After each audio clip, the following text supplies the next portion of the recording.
Якташыбыз Ирек Фәйзуллин бу атнада Мәскәүдә өр-яңа вазифада. Дәүләт Думасының күпчелек депутатлары аны Россия төзелеш министры итү өчен тавыш бирде. Татарстанда төзелеш тармагын 10 ел буе җитәкләгәннән соң ул 10 ай элек быелның гыйнварыннан Россия төзелеш министры урынбасары иде. Бер ел дигәндә Ирек Фәйзуллин хезмәт юлында тагын бер үрне яулый. Яңа урында яңа эш программасы да әзер. Основная из них это обеспечение. Илдә 5 миллион кеше өчен торак шартларын яхшырту бурычы тора. Моның өчен төзелеш күләмен арттырырга кирәк. 2030 елга кадәр 1 миллиард квадрат метр торак төзисе бар. Ирек Фәйзуллин Татарстанда төзелеш министры булган чорда республикада 22 миллион квадрат метр торак кулланылышка тапшырыла. Өлешләп түләүчеләр проблемасы хәл ителә башлый. Универсиада һәм дөнья күләм чемпионатларга спорт объектлары төзелә. Бер ел дигәндә экскроу счетларга күчәләр. Безнең ишек алды программасы булдырылды. Мәскәүгә күченгәч тә ул туган ягын онытмый. Әле узган атнада гына Яшел Үзәнгә эш буенча кайткан иде. Такой человек, как Ирек Анварович, человек опытный, который прошел большой путь, в том числе и проектные дела, и организация больших строительных комплексов на масштабах такого крупного субъекта, как Татарстан. Безнең министрлар һәм җитәкчеләренең Россия министрлыкларына һәм федераль дәрәҗәдәге югары постларга билгеләнүе 10 ел элек башланды. 2010 елда Марат Хөснуллин Мәскәү мэриясенә китте. Аннары 2012 елда Татарстанның ул чактагы элемтә һәм мәгълүматлаштыру министры Николай Никифоров Россиянең элемтә һәм масса күләм коммуникацияләр министры итеп билгеләнде.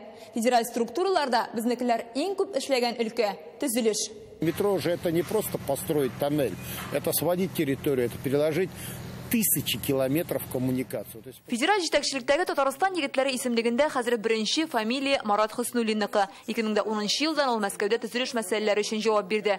Собянин командасында эшләде. Мәскәү мэры урынбасары вазифасыннан министрда булмаган килеш ил хөкүмәтенә вице-премьер итеп билгеләнүе аның югары профессионаллыгы турында сөйли.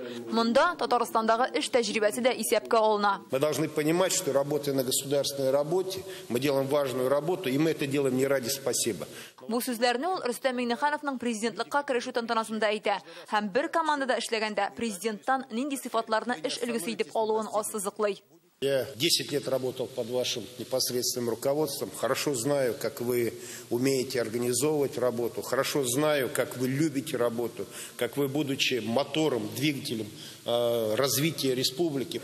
Быелның февралыннан Азат Кадыров та Мәскәүдә. Россия спорт министрының беренче урынбасары. Моңарчы 11 ел Казанның спорт һәм социаль проектлар дирекциясенең башкарма директоры иде. Татарстаннан Дәүләт Думасына депутатлыкка сайланган Александр Сидякин 2018 елдан Башкортстан башлыгы хакимияте җитәкчесе. Бу исемлектә Татарстанның элекеге икътисад министры Артем Здунов та бар. Ул 2 ел элек Дагыстан хөкүмәтен җитәкләде. Соңгы 2 ел эчендә үзгәрешләр Татарстанның ил өчен кадрлар мәктәбе икәнен тагын бер кат күрсәтте. Все больше и больше татарстанцев у нас в Москве. Не жалко ли вам было их всех отпускать? Москва – это столица нашего российского государства. И молодые перспективные кадры там должны работать. И мы этим гордимся. Это же конкурентность нашей республики. Бездә бик жоғары дисциплина. Шул бик нык зур ярдәм биргәндер безнең Ирек Анваровичка да. Бу атнада федераль хөкүмәткә тагын бер Татарстан вәкиленең билгеләнүен кайбер мәгълүмат чаралары төзелеш өлкәсендә Татарстан вертикаль дип атады. Ә белгечләрнең үз фикере. Самое главное, на мой взгляд, Минемчә, монда карар кабул иткәндә Россия президенты һәм премьер-министры фикере исәпкә алына. Алар Татарстанның төзелеш өлкәсе ничек үзгәрүен күреп тора. Мишустин Фәйзуллинның Алабуга икътисади зонасында ничек эшләвен шәхсән күзәткән кеше. Бу билгеләнү дә үрнәк эш нәтиҗәсе. Мы все видели в Москве успехи Хөснуллина. Нәрсә генә ясалар да Марат Хөснуллин килгәннән соң Мәскәүдәге үзгәрешләрне без барыбыз да күреп тордык. Татарстанлылар булдыра. Мы знаем, насколько успешны в принципе. Татарстан һәм аның җитәкчелеге алып барган сәясәтне хуплавын Владимир Путин да һәр даим белдереп килә. Татарстан у нас действительно по основным показателям является лидером среди всех субъектов федерации. И это так и есть. Фируза Мәҗитова, Игорь Романов, Яңа Гасыр каналы.